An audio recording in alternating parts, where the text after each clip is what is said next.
नमस्कार साथियों, स्वागत है एक बार फिर।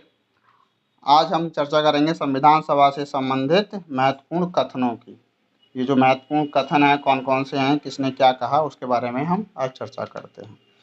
सबसे पहले हैं विंस्टन चर्चिल, जो कि ब्रिटेन के पूर्व प्रधानमंत्री हैं। विंस्टन चर्चिल ने संविधान सभा की वैधता को ही चुनौती दे दी थी, क्योंकि संविधान सभा का गठन ब्रिटिश गवर्नमेंट के स्वीकृति के बाद गठित किया गया था, इसीलिए ये संप्रभु संस्था नहीं थी। संप्रभु का अर्थ होता है कि जिसके पास पूर्ण सत्ता हो, जिसको ऊपर कोई भी सत्ता ना हो, जो अपने निर्णय, अपने संबंधित जो भी कार्य हैं, वो अपनी शक्ति के द्वारा निर्धारित करती है और उनको लागू कराती है। उसके ऊपर कोई और किसी भी प्रकार की ना सत्ता होती है, ना व्यक्ति होता है, ना कोई संस्था होती है, किसी भी प्रकार की कोई भी शक्ति नहीं होती है, उसको संप्रभु बोला जाता है। लेकिन भारत की जो संविधान सभा का गठन किया गया था, उसको ऊपर ब्रिटिश संसद थी या ब्रिटिश गवर्नमेंट थी, इसलिए भारत की संविधान सभा को संप्रभु संस्था नहीं माना गया विंस्टन चर्चिल के द्वारा। एक और विचारक हैं हमारे संविधान सभा के सदस्य रहे हैं एम.आर. जयकर। एम.आर. जयकर ने भी कहा कि भारतीय जो संविधान सभा है वो संप्रभु नहीं है, क्योंकि ये ब्रिटिश गवर्नमेंट के अंडर स्वीकृति के बाद गठित की गई थी, इसलिए ये संप्रभु नहीं है। इसी से संबंधित एक और कथन है जो कि है जेपी नारायण जी का। जेपी नारायण जी ने कहा कि जो हमारी संविधान सभा का जो निर्वाचन किया गया था, ये निर्वाचन अप्रत्यक्ष रूप से हुआ, लेकिन इन्होंने कहा कि निर्वाचन जो होना था वो प्रत्यक्ष रूप से होना था और वो भी वयस्क मताधिकार के आधार पर किया जाना था। लेकिन हमारी संविधान सभा का गठन ना तो वयस्क मताधिकार के आधार पर हुआ और ना ही प्रत्यक्ष रूप से हुआ। चुनिंदा लोगों के द्वारा अप्रत्यक्ष रूप से संविधान सभा के सदस्यों को चुना गया। इसीलिए जेपी नारायण जी ने संविधान सभा को प्रातिनिधिक संस्था मानने से इनकार कर दिया। इन्होंने संविधान सभा को प्रातिनिधिक संस्था नहीं माना।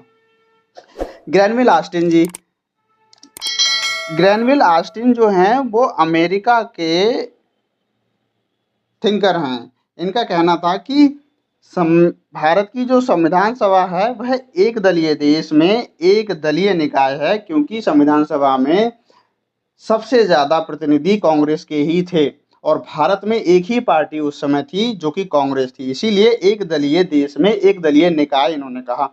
और उन्होंने कहा कि संविधान सभा ही कांग्रेस है और कांग्रेस ही भारत है। इन्होंने एक चीज़ और इसमें जो ऐड की, तीसरा बिंदु जो बोलते हैं इसके लिए, वह है सरकार। और इन तीनों को मिलाकर कांग्रेस, भारत और सरकार, इन तीनों को मिलाकर एक घनिष्ठ त्रिकोण का निर्माण होता है, ऐसा ग्रैनविल ऑस्टिन के द्वारा कहा गया था। त्रिकोण से तात्पर्य है कि कांग्रेस पार्टी और संविधान सभा और सरकार, ये तीनों में एक ही एंटिटी का योगदान है। इसीलिए इन्होंने एक त्रिकोण गठित किया गया जो कि कांग्रेस के द्वारा गठित होता है। एक विचारक है आइवर जेनिंग्स। आइवर जेनिंग्स ने कहा कि भारतीय संविधान वकीलों का स्वर्ग है, क्योंकि ये संविधान का निर्माण करने वाले अधिकतर लोग वकील थे, इसीलिए इसमें बहुत सारे कानूनी दाव पेच का ध्यान में रखते हुए उसका निर्माण किया गया, इसीलिए ये वकीलों का स्वर्ग कहा गया था। लॉर्ड विस्काउंट ने कहा ये सभा हिंदुओं का निकाय है, क्योंकि बहुमत में हिंदू थे, इसलिए इसको हिंदुओं का निकाय कहा गया।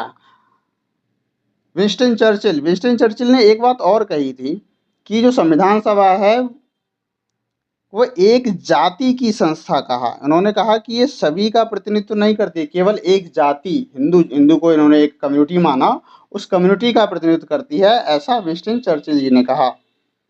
सर जॉन साइमन ने कहा कि संविधान सभा को हिंदुओं की संविधान सभा है, ये सभा केवल हिंदुओं की है, किसी और की नहीं। लक्ष्मी नारायण साहू जी ने एक गजबी बात बोल दी। इनका कहना है कि जो संविधान बनाया गया था ये भारत की आत्मा से संबंधित नहीं है, इसको हम भारत में लागू ही नहीं कर सकते, और इसको लागू भी कर दिया जाए यहाँ की परिस्थितियों में तो ये कुछ समय बाद ही बिखर जाएगा। इन्होंने कहा हमारे जो भारत के जो आदर्श हैं उससे उसकी जो आत्मा है उससे संबंधित नहीं है और यहाँ की परिस्थितियों में कार्य नहीं करेगा, कुछ समय बाद ही बिखर जाएगा। लेकिन अंबेडकर जी ने इस संबंध में एक और कथन कहा था, उसको हम आगे चर्चा करेंगे। के हनुमंतैया जी ने कहा था कि हम तो यहाँ वीणा और सितार का संगीत सुनना चाहते थे, लेकिन यहाँ तो अंग्रेजी बैंड बज रहा है। क्योंकि अधिकतर जो वकील या जो हमारे संविधान सभा में जो संविधान का निर्माण करने वाले थे, वो सारा काम अंग्रेजी में हुआ। यहाँ तक कि 1987 तक भारत का संविधान अंग्रेजी में ही रहा, उसको हिंदी में अनुवाद भी नहीं किया गया था। तो भारत का जो संविधान है बनने की पूरी प्रक्रिया अंग्रेजी में की गई थी। इसीलिए इन्होंने कहा था हम तो वीणा और सितार सुनना चाहते थे, लेकिन यहाँ तो अंग्रेजी बैंड बज रहा है।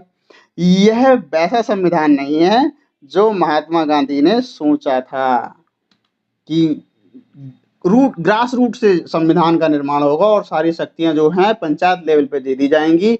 ऐसा गांधी जी का विचार था राम राज्य के तहत। लेकिन इस संविधान में सारी शक्तियों का केंद्र सरकार में रखा गया और राज्य सरकार में रखा गया। बाकी पंचायतों को कोई भी शक्तियां दी ही नहीं गई थी। एवं शुरुआत में तो पंचायतों का गठन भी नहीं किया गया था।